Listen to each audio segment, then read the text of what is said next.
our financial services, creative industries, or workplace rights. It is not the deal that the government promised. Far from it. And there are serious questions about the government's preparedness for the new arrangements. As ever, leaving everything to the last minute has made it even more difficult for businesses to be ready.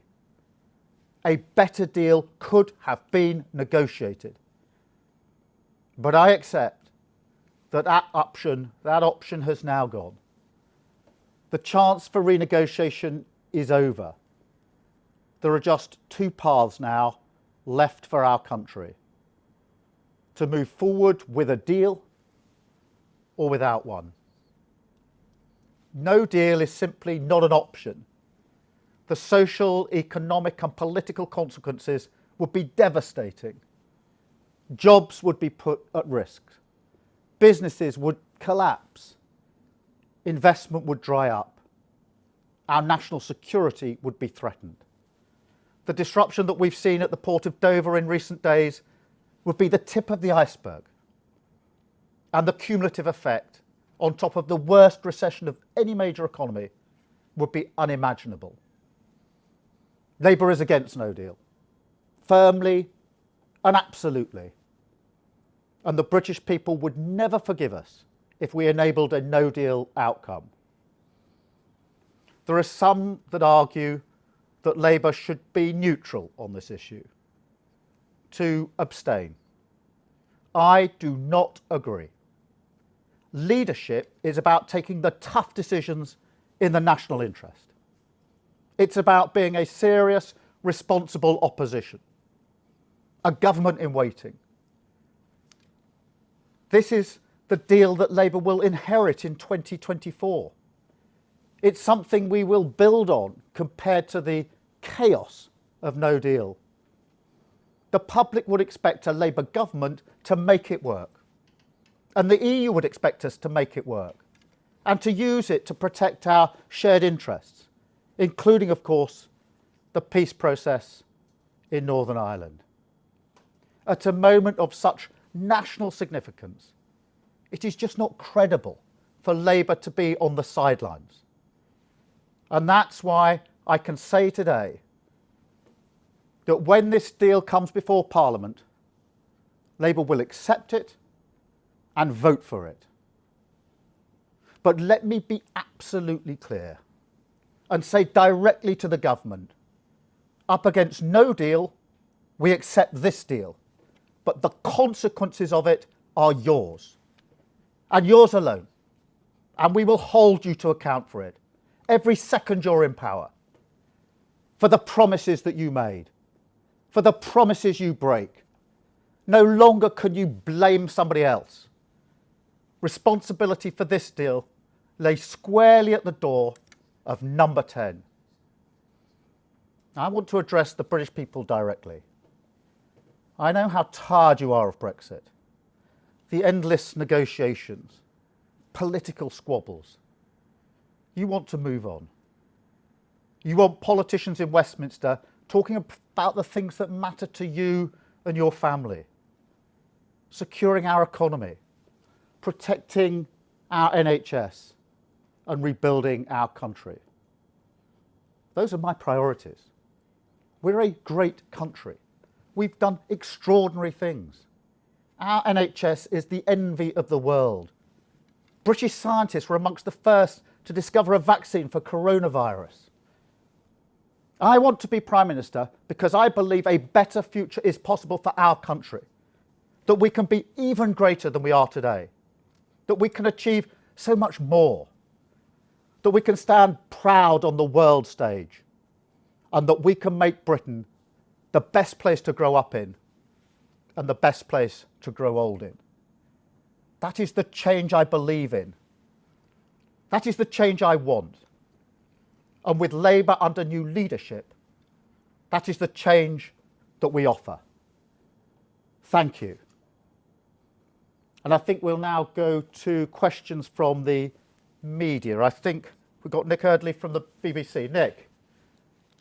Good to see you. Sir Keir, can you tell voters whether you think they will be better off or worse off as a result of the terms negotiated by the government. And you've said this is a thin deal. What specifically would you like to be different? Nick, look, the choices are no deal or this deal, and we will certainly be better off with this deal, and we have to make it work. No deal would have terrible consequences for our country, and the Labour Party could not enable that to happen.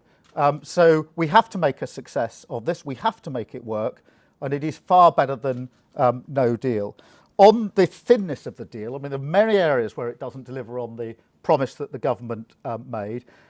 Most obviously in relation to services and the equivalence provisions, which are very, very thin. And services, of course, are 80% of our economy. But we are at a fork in the road. There are days left, and the choice is either this deal or no deal.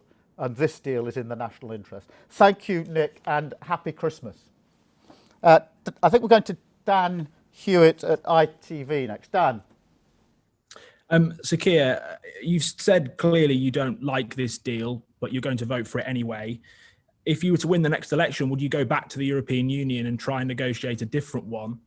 And secondly, you just said that abstaining here is not an option, that people would expect more from Labour.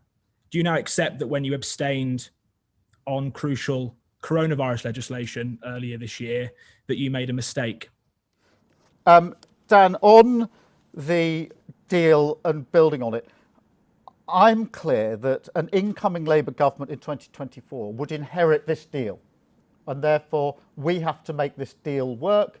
It's what the public would expect of an incoming Labour government. It's what the EU would expect. Of course, we'd want to improve on it, but we would have to operate to this deal, and it's very important that we are in a position to say we go into that election building on this deal.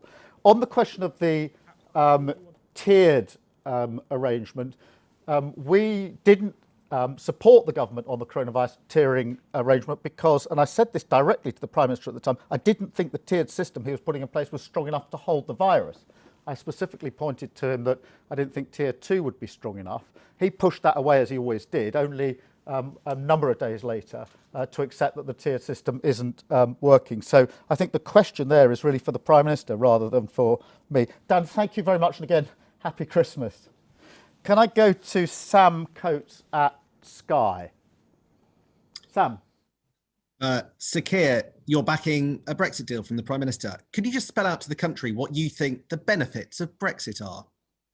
We've left the EU, and therefore we have to make a future outside the EU. We've now got a base upon which to build, and that is a very, very good thing. And I think the relief across the business communities and communities generally today will be huge. We've all seen this building up over the last few weeks and months, if not years. So we must now go forward, and we have to make a success of this. We'll hold the government to account, as I say, every day, every week, every month, every year into the next general election. But we, the Labour Party, will inherit this deal at the next general election if we win it, and that's what I'm absolutely determined to do. Thank you, Sam. And I think finally today we've got Sean Connolly from PA. Sean.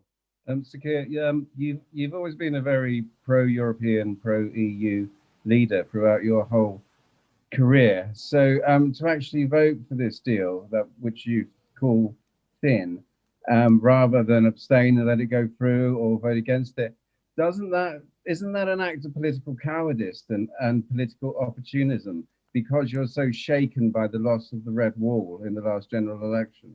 No, Sean, it's completely the opposite. These are difficult and tough decisions. But in the end, there is only really one choice, a binary choice here. Either we support the deal or we support the alternative, which is no deal. And we've always been against no deal. And that is why we will vote for this deal. And I think that many people will see this as a tough but necessary decision on behalf of the Labour Party, the Labour movement, and on behalf of our country. Thank you very much, Sean. And again to you, have a happy Christmas. Thank you very much.